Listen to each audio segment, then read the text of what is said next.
है, ऐतिहासिक मंदिर है, स्वयंभू शिवलिंग है।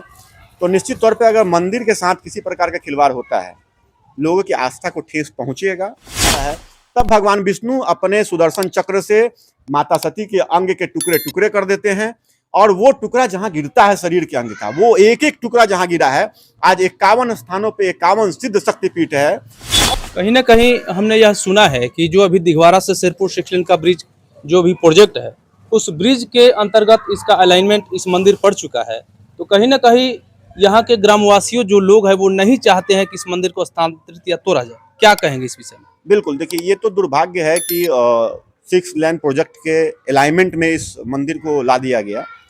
कहीं अगर आजू बाजू से होता तो ज़्यादा बेहतर होता।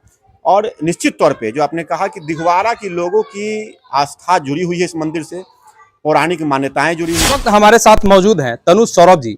आइए हम जानने का प्रयास करेंगे कि इस मंदिर का जो है कितनी मान्यताएं हैं, क्या कहानी है। सबसे पहले सर स्वागत है आपका। बहुत बहुत धन्यवाद दीपक जी। जैसे बहुत बहुत धन्यवाद। ये बताइए कि इस मंदिर का क्या कहानी है, कैसे इस मंदिर का व्याख्या होना चाहिए? देखिए, ये जो बाबा गुप्तेश्वरनाथ मंदिर पे हम लोग अभी यहाँ खड़े हैं, बाबा गुप्तेश्वरनाथ मंदिर की मान्यताएं ये हैं कि बगल का जो गांव है आमी, जहाँ राजा दक्ष प्रजापति का दरबार था, माता सती की वहाँ पे जन्म हुई थी। और भगवान शंकर का माता सती से जो विवाह हुआ था, विवाह उपरांत जब एक बार माता सती वहाँ पे आई यज्ञ में और उनका अनादर हुआ और माता सती का जो दहन हुआ था, तब भगवान भोलेनाथ चूंकि गुप्त रूप से यहाँ पे देख रहे थे सारी लीलाओं को, इसीलिए इस मंदिर का नाम गुप्तेश्वरनाथ मंदिर पड़ा। तो ये पौराणिक इतिहास है, बहुत पुराना इतिहास रहा है। और पिछले कई 100 वर्ष पहले जब इस कालखंड की बात करते हैं हम, तो यहाँ के एक पुरोहित ब्राह्मण परिवार को यह स्वप्न आया कि यहाँ शिवलिंग पड़ा हुआ है, मुझे बाहर निकालिए, मंदिर हो, पूजा पाठ हो। तो अगले दिन ग्रामवासी जुटते हैं और निकालते हैं, तो स्वयंभू शिवलिंग यहाँ पे प्रकट हुए थे और तब से यहाँ पे पूजा अर्चना होती आ रही है। और लोगों की आस्था पर ठेस पहुँचाना उचित नहीं है। प्रशासन से भी हम यह गुहार करते हैं, निवेदन करते हैं। कई राउंड वार्ता हो चुकी है माननीय सांसद महोदय से भी और इस 6 लेन निर्माण कंपनी से भी कि भैया मंदिर को बचाते हुए आपको जो निर्माण कार्य करना है आप कीजिए। जिलाधिकारी महोदय भी आए थे, लोगों ने यही आग्रह किया था। सैकड़ों की संख्या में महिलाएं खड़ी होकर के बताई थी कि नहीं, मंदिर को नुकसान नहीं पहुंचाया जाए। तब से आजू बाजू काम हो रहा है, लेकिन मंदिर को अभी तक नुकसान नहीं पहुंचाया गया और सारे ग्रामवासियों की आस्था है, कोई नहीं चाहेगा कि इस मंदिर को क्षतिग्रस्त। फिर हम लौट चलेंगे थोड़ा सा इनकी कहानी पर। गुप्तेश्वरनाथ जिन कहा गया, क्या कहानी है इनकी? देखिए, बाबा गुप्तेश्वरनाथ मंदिर की जो कहानी है, राजा दक्ष प्रजापति की कहानी जो मार्कंड पुराण में मिलती है, तुलसीदास जी रचित रामचरितमानस में भी उक्त है, ये वर्णित है बातें कि माता सती जिनका विवाह भगवान शंकर से हुआ था। एक तो हम बता दें कि दीर्घद्वार, दिघवारा प्रखंड में हम लोग खड़े हैं, इसका पौराणिक नाम दीर्घद्वार है। दीर्घद्वार इसीलिए पड़ा क्योंकि राजा दक्ष प्रजापति की पुत्री माता सती की शादी भगवान शंकर से जब हो रही थी, तो यहाँ पे बारात के स्वागत के लिए जो दीर्घद्वार बना था, जो बड़ा सा गेट बनता है जहाँ समधि मिलान होता है, तो वो जो दीर्घद्वार बना था उसी के नाम पे अपभ्रंश में आकर के इसका नाम दिघवारा पड़ा। और प्रमाण है कि जब भगवान शंकर का शादी हो रहा था तो भैरवनाथ जी जहाँ पे निवास किए थे, आज भी वो स्थान बगल में भैरवपुर है। आप देखेंगे कि भगवान श्री हरि विष्णु जहाँ निवास किए थे, आज भी श्रीनगर मटिहान है। और तो और विवाह में जो मटकोर का रस्म होता है, तो उस मटकोर के रस्म में जो माटी खोदा जाता है, उस मट्टी खोदने वाले, मट्टी जहाँ से आया उस जगह को आज भी मटिहान कहते हैं। मटिहान ग्राम पंचायत है, आप जाके देख सकते हैं। भगवान शिव के बारात की जो अगुवानी हुई थी, वहाँ आज भी सियानी हाई स्कूल है, सियानी पोखरा है, सियानी स्कूल है। सारी चीजें ये प्रमाणित करती हैं कि भगवान शंकर का विवाह भी यहाँ हुआ था। राजा दक्ष प्रजापति की यज्ञ स्थली भी थी। और जब राजा दक्ष प्रजापति ने अपनी पुत्री की शादी, सती की शादी भगवान शंकर से कर दी, तो उनको एक बात हमेशा खलती थी कि भगवान शंकर हमें झुक के प्रणाम क्यों नहीं करते। जबकि मामला ये था कि भगवान शंकर त्रिनेत्रधारी हैं और जब भी किसी को झुक करके या झुकने का प्रयास करेंगे तो उनका तीसरा नेत्र खुल जाएगा और सामने वाला जल के भस्म हो जाएगा। इसलिए वो झुक करके अपने ससुर को भी प्रणाम नहीं करते। और इस कारण से जब उनको लगता था राजा दक्ष प्रजापति को कि ये मेरा दामाद है और हमको प्रणाम क्यों नहीं करता है, तो इस बात का प्रतिशोध लेने के लिए राजा दक्ष प्रजापति ने एक यज्ञ का आयोजन किया, जिसमें जानबूझकर माता सती और भगवान शंकर को नहीं बुलाया गया। अब जबकि माता सती को, भगवान शंकर को नहीं बुलाया गया, बाकी सारे देवी देवताओं को निमंत्रण दिया गया था।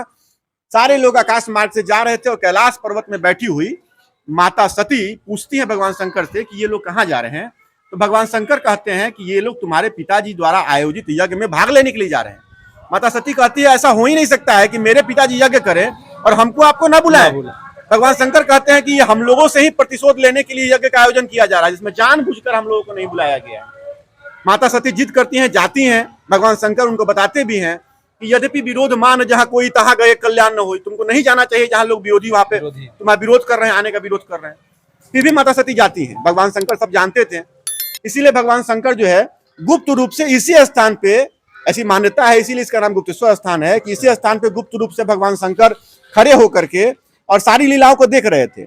और जब माता सती को अपना तिरस्कार वहां देखना पड़ता है, अनादर देखना पड़ता है, तो माता सती योगाग्नि से अपने आप को भस्म कर लेती है। रामचरितमानस में तुलसीदास जी इस बात को भी लिखे हुए हैं कि माता सती कहती है अपने पिता से, सभासद सकल मुनिंदा कहीं सुनई जिन शंकर निंदा। अपने शंकर भगवान जो उनकी पति हैं, उनका निंदा जो लोग भी कह रहे हैं, सुनऊ सभासद सकल मुनिंदा कहीं सुनई जो शंकर निंदा, सो फल तुरंत लहब सब काहू भली भांति पछताप पिता हो। अपने पिताजी को भी कहती है कि आपको ही पछताना पड़ेगा।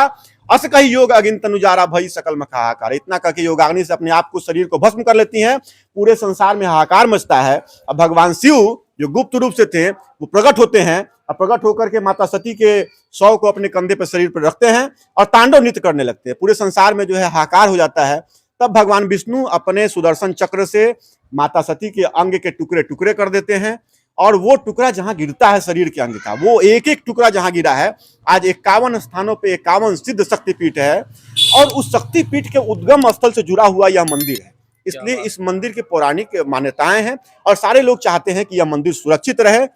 और इसी को लेकर के कई बार लोगों से बातचीत होती है, कंपनी के अधिकारियों से बातचीत होती है कि भैया इस मंदिर को क्षतिग्रस्त नहीं किया जाए। अभी तक आश्वासन मिला है कि मंदिर को क्षतिग्रस्त नहीं किया जाएगा, बगल में कहीं खंबा होगा, खंबा दे करके पुल ऊपर से चला जाएगा। अंत में सरकार से क्या अपील है इस पौराणिक मंदिर के विषय में? हम सरकार से ही अपील करना चाहते हैं, प्रशासन से अपील करना चाहते हैं कि किसी भी चीज की पौराणिकता को वापस नहीं किया जा सकता है।